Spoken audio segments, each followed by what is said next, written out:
Chapter 9. Drago sensed a change in Carly's mood. He glanced out over the castle walls to the ocean. Something had struck the outer wards, searching for a way past them.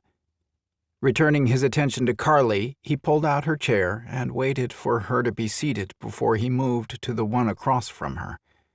Sitting down, he uncovered the simple fare of fruit, nuts, and leftover grilled fish from the night before. He would need to travel to another isle to gather provisions. With his people gone, he was limited to what he knew how to prepare and could obtain locally. "It is not much. I do not have the skills you do," he admitted, gazing at the plates. "I'm sure it will help me lose some weight eating like this. After all, I am on the plump side, as you know." Carly couldn't resist retorting before she bit her lip and looked away. Drago's gaze snapped to Carly's tight face. He was shocked when he saw the glimmer of tears and sensed the hurt in her voice. He watched her blink several times before she lowered her gaze to the table. His hand shot out, and he covered the back of hers when she reached for the cloth napkin next to her plate. "Tell me," he ordered. Carly refused to look at him. Instead, she held her body stiff and straight. Her lower lip trembled before she pressed her lips firmly together. "Carly." Drago waited until she reluctantly looked up at him. Yes, there was definitely an expression of hurt in her gaze. "Tell me why you are upset." Carly started to shake her head. She gazed at him for several long seconds before she lifted her chin. A hint of a smile tugged at the corner of Drago's mouth. A flash of stubbornness replaced the hurt. He could see his defiant little thief again. "I know I'm on the mature, womanly figured side.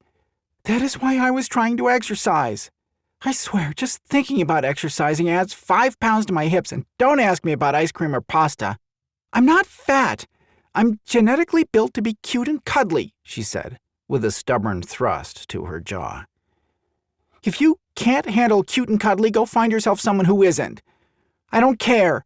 I'm proud of who I am, and I don't have to apologize to anyone for being me."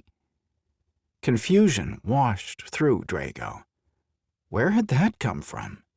He thought she was upset because he had not provided her with a good meal. Instead, she was upset because she thought he didn't like cute and cuddly. His gaze moved over her round face. Tiny brown dots feathered across her nose. Her cheeks were flushed the color of a soft red rose, and he swore her skin would feel as silky as its petals. Her lips, especially her bottom one, begged to be teased and stroked. The tunic she wore hugged her figure. The neckline opened just enough to tease him with a glimpse of her ample breasts. He swore they would not only fill his palms but overflow his hands. His mouth watered with the thought of wrapping his lips around each bud. Carly's low hiss told him that he was gripping her hand tightly in his.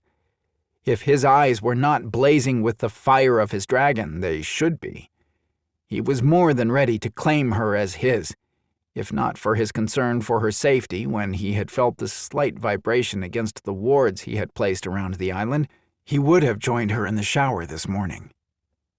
"I very much appreciate cute and cuddly," he replied, shifting uncomfortably in his seat when he felt the extent of his appreciation begging to be released. "Why would you think I do not?" "You are plump like my mother," she mimicked, pulling her hand free. Drago gazed at her with a frown before it cleared, and he grinned. "She was the envy of all the females in the kingdom. My father told of how he had been captivated by the curve of my mother's hips and her ample—" His voice faded, and he held his hands out, cupped as if holding a pair of large melons, or breasts. "The females on the Isle of the Dragon tend to be long and lean, but every once in a while there is one of such beauty, with curves that capture a male's imagination and make his mouth water to taste." Drago's voice faded when he saw Carly looking at him with a wary expression. He dropped his hands back to the table and stared moodily at the food. "You need to eat." Carly slowly reached for the plate of fresh fruit. Her gaze kept flickering to him, as if she was trying to see if he had been telling her the truth. Drago wanted to groan out loud. He had to stop talking because the images that had formed when he was explaining had made his cock hard as stone. "So, you like plump women?" Carly stated more than asked in a nonchalant tone.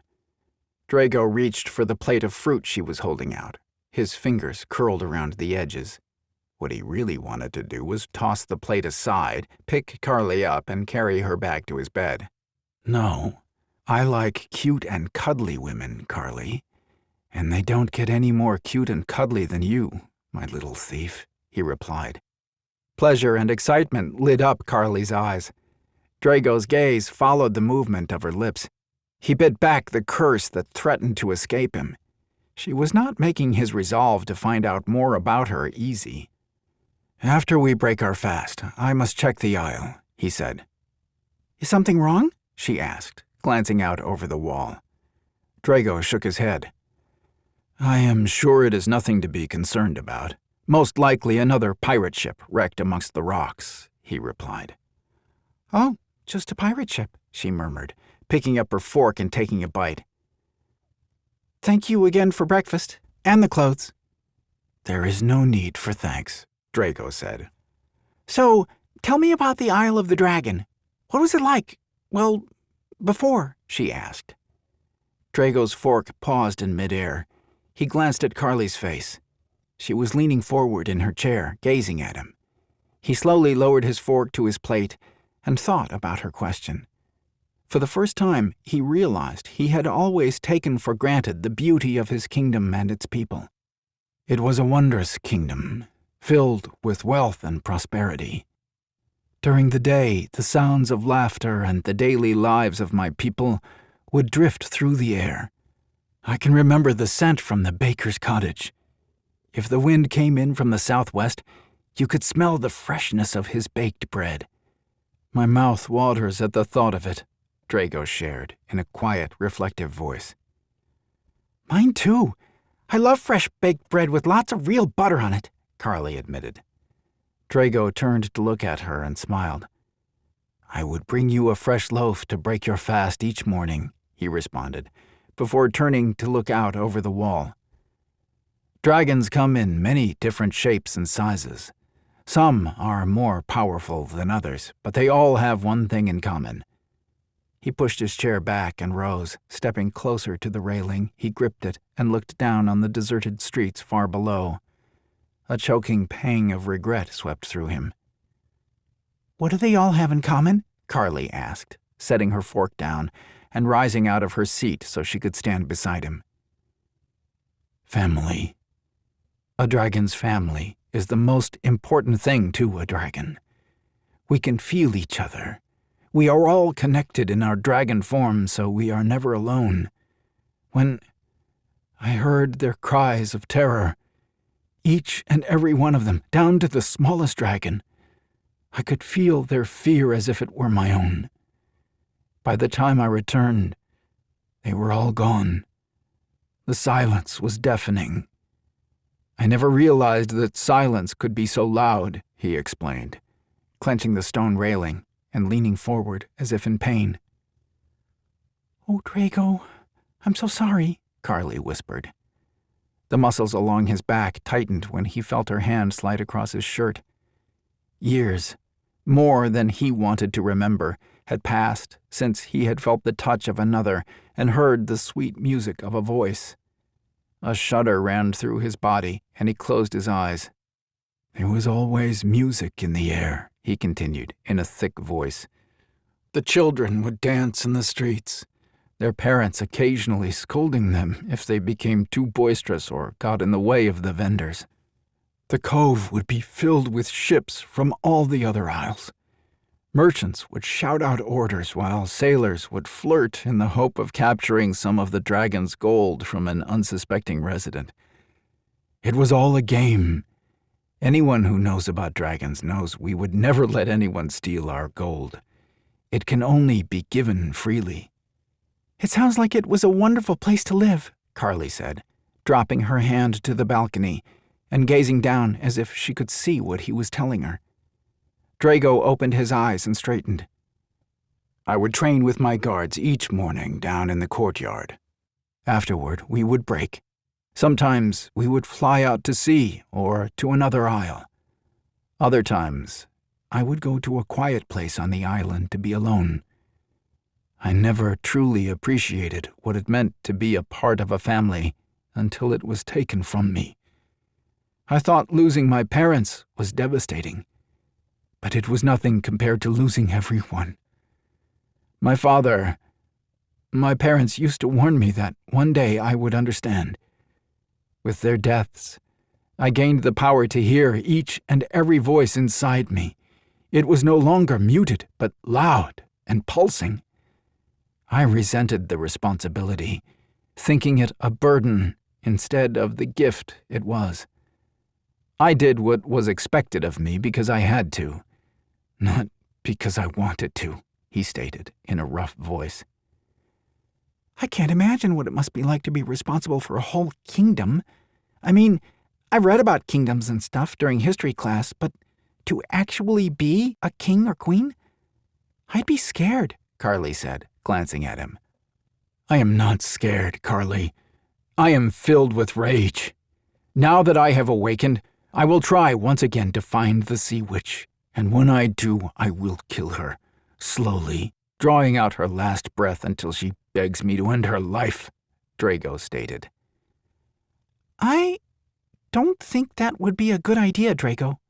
Revenge usually doesn't end well for either party," Carly started to say. Drago turned to look down at her, his expression hard. "I have to go.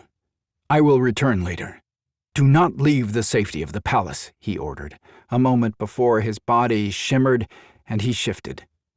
Once again, the feeling of uneasiness hit him, as if something was pushing against the boundaries he had set. He moved back several meters to avoid crashing into Carly and the table. Stretching out his wings, he pushed upward in strong, powerful strokes. From high above, he glanced down at where she stood gazing up at him. In this form, he could see the delicate red threads of magic between them. A snarl of rage was ripped from him when he felt another tug against his magic. He turned his head and focused on the intrusion. Sweeping his wings in strong, powerful strokes, he sped off to the north.